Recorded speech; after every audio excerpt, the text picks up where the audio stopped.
My first claim is that James Harden will retire as a top 3 shooting guard of all time.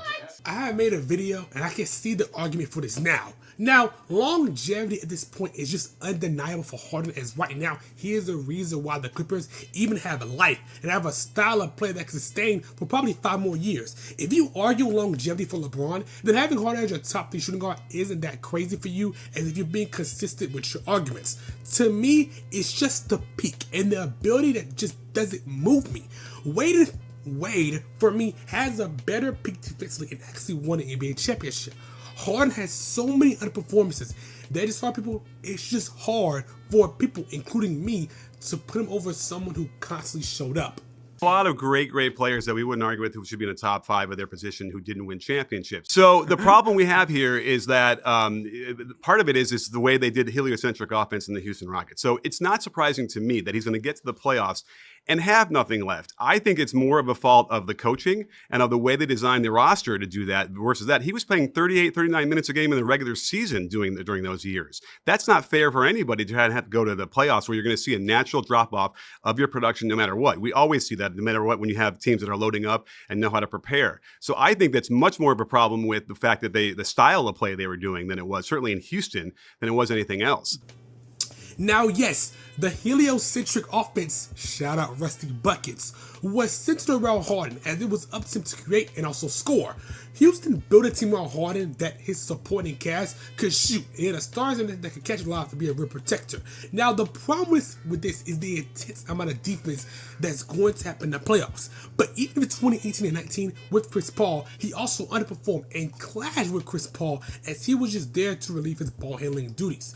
Harden did have an offense that ran entirely through him, which I don't think could produce an NBA championship. But that doesn't excuse the underperformances, especially after Houston. But they literally brought the Chris Paul thing. He was kind of a shell of himself by that point anyway. So I think he was responding to that, knowing that he doesn't really want to have to give it up to Chris Paul, who didn't really have. He was already 32, 33 Wasn't at that he an point. all-star his and he was first year in breaking down. And he broke down, and he couldn't even make it through the playoffs anyway. And that's really what hurt them too. Chris Paul was traded to Houston to relieve Harden and also allow him to not have as much offensive load. Now, I agree that his injury kind of messed everything, and they lost that series in 7 to go to State. But still, Harden not wanting to give up ball handling duties is his fault when there's a person there just doing his job, so Harden doesn't have to do as much. All right, so Next claim is that James Harden is the most influential player of the modern era. I just don't understand how this is occurring. Stephen Curry was able to transform the game and cause teams to realize the value of three-pointers. Harden helped influence step-back threes and popularize heliocentric offenses, but people quickly realized it doesn't work. Influence requires winning, and Curry, undersized light-skinned point guard, was able to win back-to-back MVPs, 4 championships, and change the trajectory of a franchise because of his ability to shoot threes, which is something that would change the league entirely. Curry has an argument on the NBA's Mount Rushmore, something that Harden isn't even in the conversation for. Just a dumb take. Been shot before Steph Curry got to the NBA. it has been, but it hasn't been at the volume that has been since Steph Curry got into the league. Okay, but we've seen plenty of people shooting a three-point shot just like Steph Curry does. We didn't see anybody doing step-back threes like James Harden. Dog, we aren't saying that three-point shooting didn't exist, but he transformed that stigma. A whole system built around three-point shooting didn't exist and wasn't seen as a winning formula. Step-back threes was popularized, but compared to a whole system that becomes required now, is it even a conversation? And about Steph and his influence, I mean, I'm not buying it if you're going to say he's the guy who got the pace of the NBA to go where it is now. I mean, they were doing that with the Phoenix Suns way earlier than that. Not like the game changed drastically when Curry started hitting his peak and they were picking him up 35 feet. Yeah, but we're talking about like up and down pace. Like they wouldn't always be like, because by the way, the team that really was pushing that would be the Rockets with Harden.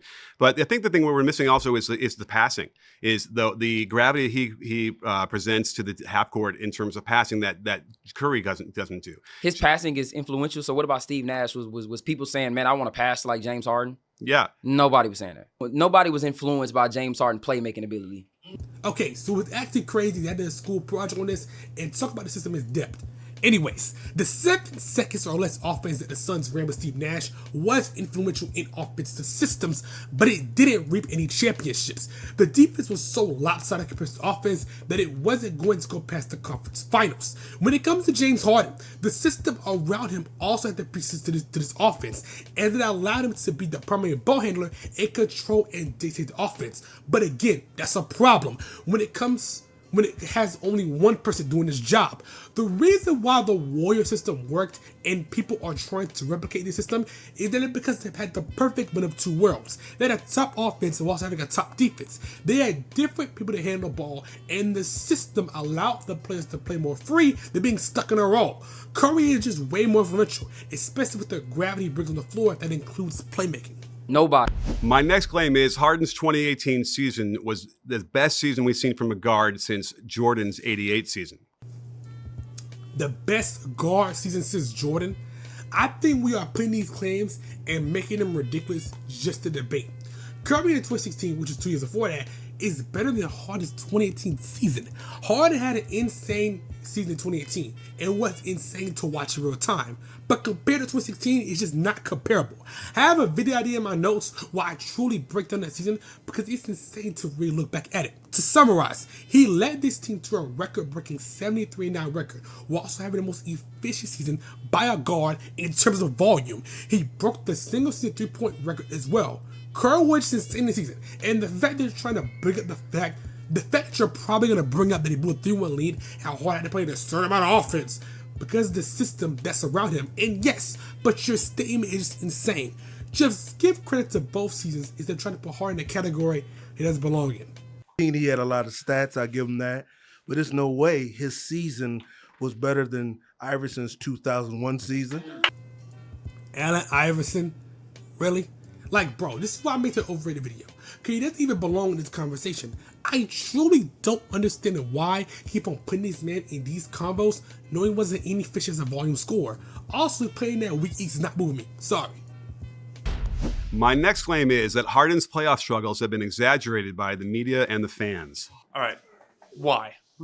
So we'll have to get back to the fact that it's more of a system issue than it is with Harden.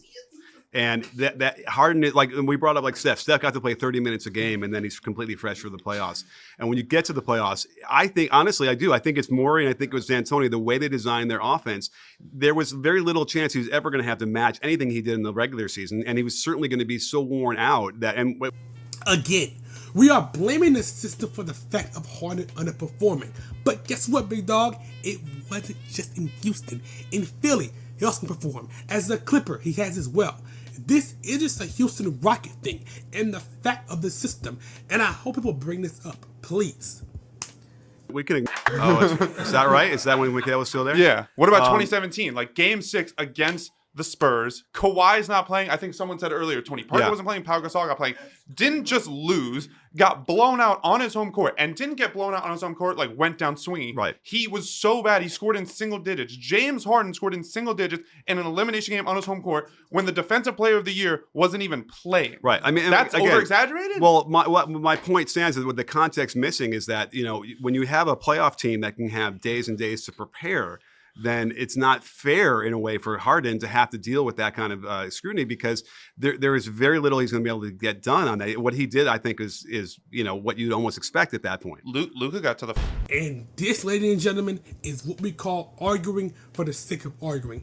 How are we going to blame a system for the fact that Harden underperformed against a team that was without most of their starters? The Spurs had time to prepare, just like how the Rockets did. Harden played bad. That's it. My next claim is that if Kevin Durant hadn't gone to the Warriors, James Harden would be an NBA champion.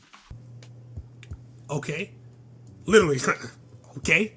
I mean, regardless, in 2018, they missed 27 straight three-pointers. So does that still happen regardless? Like, these hypothetical arguments, I indulge in them sometimes, but when they have a warranted reason for them. But in this case, no. I think the 2018 Rockets team was the closest to being their super team Warriors, but again, the closest, as they missed 27 straight three-pointers and Harden underperformed.